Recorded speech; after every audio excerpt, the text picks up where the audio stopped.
अध्याय 11 विश्वरूप दर्शन योग सारांश. मनोनी भलतेने एथ सद्भावे नाहावे, प्रयाग माधव विश्वरूप पहावे, एतुलेने संसारासे द्यावे तिलोदक. ज्ञानेश्वरी. या अध्यायात शांत रसास अद्भुत रस भेटणार.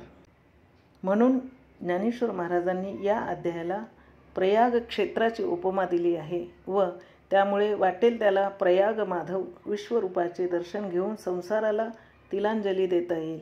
हे अशक्य कार्य ज्यांच्या कृपेमुळे सिद्धीस गेले त्या समर्थ श्री निवृत्तीनाथांना नमन करून श्री ज्ञानेश्वर महाराज सांगतात, हे विश्व सर्वेश्वर आहे. हे जे बुद्धीला पटले ते प्रत्यक्ष बाहेर डोळ्यांना दिसावे अशी अर्जुनाला विश्वरूप पाहण्याची अत्यंत मोठी तळमळ लागून राहिली होती. तेव्हा आपण कसे विचारावे असा विचार अर्जुनाच्या मनात आला, पण निकटवर्ती भक्तांनीही विचारले नाही.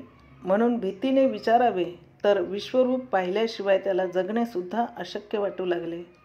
इतकी त्याला त्याची तळमळ लागली. तेव्हा देव दाखवत वा न दाखवत आपण तर विचारावे असा निश्चय करून भीत भीत अर्जुन देवाला विनवित आहे. आपण मला दुर्मिळ असे अध्यात्मज्ञान सांगितले, त्यामुळे देहच मी, हे कौरव माझे आप्त व यांना जर मी मारले तर मला पाप लागेल असा अज्ञानजन्य अहंकार व मोह माझ्या ठिकाणी उत्पन्न झाला होता, तो आता दूर झाला आहे. परंतु त्याबरोबरच तुम्ही प्रसंगविशेषी जगत कार्यासाठी जी द्विभुज चतुर्भुज अशी रूपे धारण करता, ती ज्या मूळ रूपापासून उत्पन्न होतात ते तुमचे मूळ रूप पहावे अशी मला तळमळ लागली आहे. तुमचे औदार्य तर सुप्रसिद्धच आहे. तुम्हाला मारण्याच्या हेतूने आलेल्या पुतना शिशुपालादी शत्रूंनाही जेथे तुम्ही मोक्षासारखे अत्यंत पवित्र दान दिले आहे तेथे मी तर तुमचाच, त्यामुळे तुम्ही मला विश्वरूप दाखवाल यात तीळ मात्र संशय नाही. माझी अडचण एवढीच आहे की तुम्ही मला विश्वरूप दाखविले व ते पाहण्यासाठी माझ्या अंगी योग्यता नसल्यामुळे ते मी पाहू शकलो नाही, तर ते फुकट जाईल. अर्जुन असे बोलला, पण झाले वेगळेच. अर्जुनाला विश्वरूप दाखविण्यासाठी देव इतके उतावीळ झाले की त्याच्या तोंडून विश्वरूप दाखवा असे शब्द निघाल्याबरोबर देव सर्व विश्वरूपमयच झाले व म्हणाले, अरे माझे विश्वरूप पहा. देव म्हणाले, अर्जुना, या विश्वमूर्तीच्या प्रत्येक केसाच्या बुडाशी सृष्ट्या पहा आणि तुझ्या मनात जर विश्वाही पलीकडे पहावे असे वाटत असेल तर ते तू माझ्या देहाच्या ठिकाणी पहा.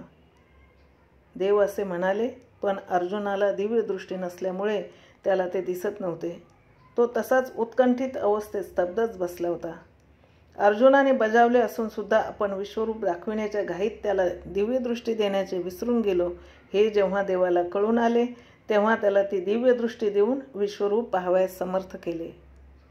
हे चराचर विश्वाचे चित्र ज्या अनादी भूमिकेवर उमटते ते विश्वरूप अर्जुन पाहू लागला. तो त्याला ते सर्व आश्चर्यमय दिसले. पाहण्याची तो जी जी इच्छा करीत होता ती सफळ होत होती.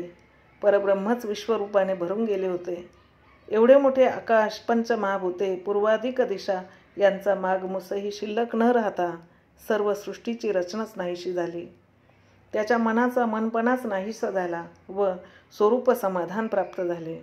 पण विश्वरूपातील सौंदर्ययुक्त व आनंददायक रूपाबरोबर महामृत्यूसारखी भयंकर अक्राळ विक्राळ रूपे जेव्हा त्याने पाहिली तेव्हा भयभीत होऊन त्याने डोळे मिटून घेतले.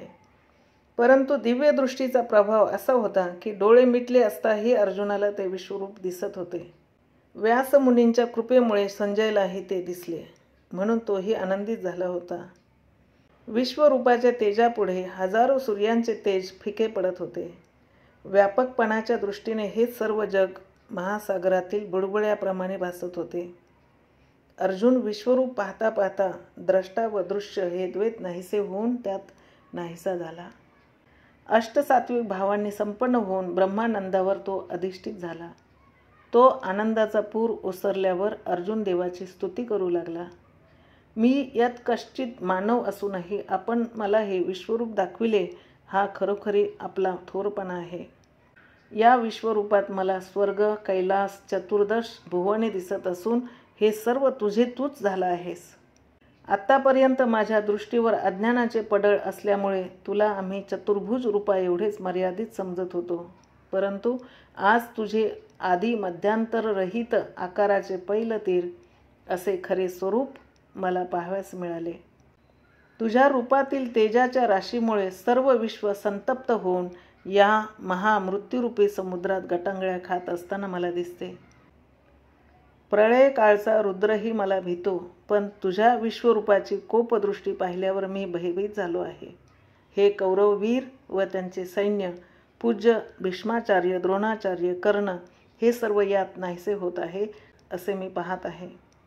मी मारणारा व हे कौरव मरणारे अशा अहंकाराने अर्जुन ग्रासला होता. तो अहंकार दूर करावा व सर्वांचा नाश करणारी भगवत शक्ती निराळी आहे हे त्याला पटवून द्यावे म्हणून श्रीकृष्णाने विश्वरूप दर्शनाचे निमित्त केले होते. परंतु देवाच्या मनातील हा हेतू न समजल्यामुळे अर्जुन शोक करीत होता. त्याचा शोक दूर करण्याकरता भगवान त्याला सांगतात, सर्व संहार करणारा काय तो मीच आहे. मात्र तुम्ही पांडव फक्त या संहारातून वाचणार आहात. त्याशिवाय बाकीचे सर्व सैन्य यात नाश पावणार आहे.